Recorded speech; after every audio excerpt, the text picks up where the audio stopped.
Hey guys! Today I'm going to be doing my June wrap-up and 30-day reading challenge combined check-in wrap-up thing.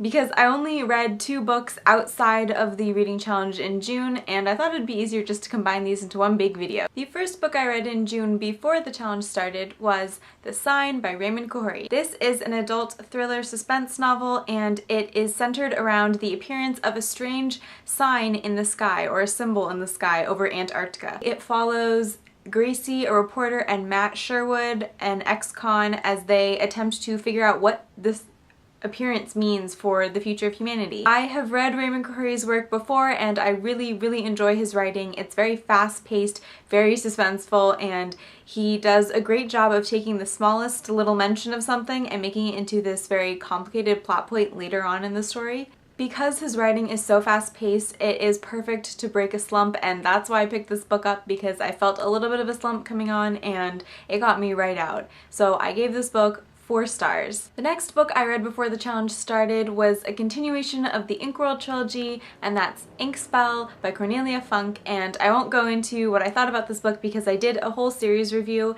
and I will link that down below if you would like to see my full thoughts on the series, but I gave this book 5 out of 5 stars. This was by far the best in the trilogy. Next, to finish off the Inkworld trilogy, I read Ink Death, which was my least favorite of the trilogy. I only gave it 3 stars, but again, go see the full review if you want to hear my reasoning why. This was also what I was reading when the challenge started, so I read about 440 pages of this for the 30-day reading challenge. After reading the Inkworld trilogy, I was going for a small book because all 3 of those books are massive. They're at least 400 pages each, so I picked up Fahrenheit 451 by Ray Bradbury. This book has been sitting unread on my shelves for so long it's kind of embarrassing, so I'm glad that I finally read it. However, now that I did not like it as much as I had hoped I would. This is one of the more original dystopian books that I've read, and I absolutely adored the world. I thought it was very creepy because it felt like something that could happen, especially with kind of the rise of tablets nowadays and people not always buying physical books, but the writing itself was really off-putting. I couldn't get into it. I'm kind of hoping that this is one of those books that if I go back and read it again in an academic setting, I will enjoy it more than I did the first time, but for now, this might have been the wrong pick for a summer read. For my 3rd book of the challenge, I picked up The September Queen by Gillian Bagwell, and this one I actually won from a Goodreads giveaway. This is historical romance that takes place before and during the Restoration in England. It is about a young woman named Jane Lane who is enlisted to help smuggle King Charles II in from Scotland and out into France. When I first picked up this book, I wasn't sold at all. The beginning comes off as very cliche. It's just another story about a woman who's dissatisfied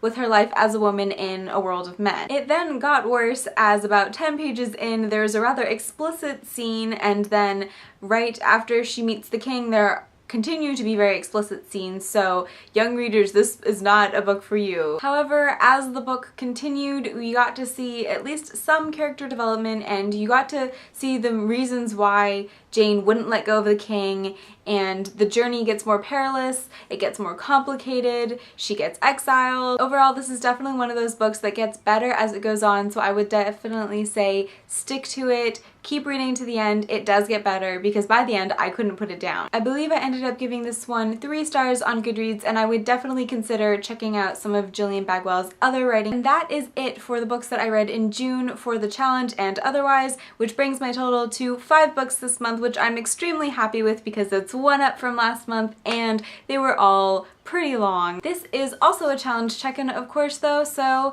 I'm going to keep going and show you the other books that I'm reading. Last night I finished my 4th book of the challenge, and that was Cinder, and I don't want to go into this right now because I will be doing a partial series review once I finish Scarlet, but I will say that I didn't like it as much as I thought I would, but I still enjoyed it a lot, so I give this one 3 stars. Since I finished Cinder, I of course started Scarlet right after, and yes, this is Scarlet. I just took the dust jacket off so I could read it. And then lastly, I'm also reading something that wasn't on my challenge TBR at all, and that is this little book, and this is just a collection of poems by Robert Frost. I am not normally a fan of poetry, but I picked it up one night because I was having a hard time falling asleep, and I figured, hey, maybe poetry will put you to sleep, but it didn't. I actually enjoyed it, so I am reading it, and I am counting these pages for the 30-day challenge, though I don't think that I will finish this book for the challenge. I think this is probably something that I will draw out for a while, just read a poem here and there. So those are the books that I have read for the challenge and in June,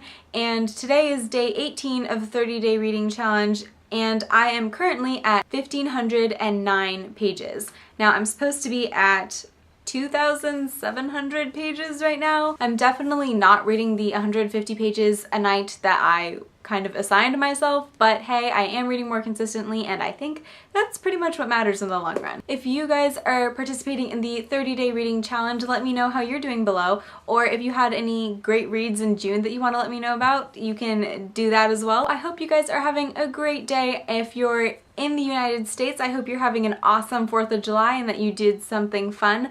I myself spent the morning painting part of my house, and I have like paint in my hair and on my hands, and well, now you can't see it, but I guarantee you there's paint there. It's like on the bottom of my feet and stuff, so I'm gonna go clean up, and I will see you guys in a future video. Bye!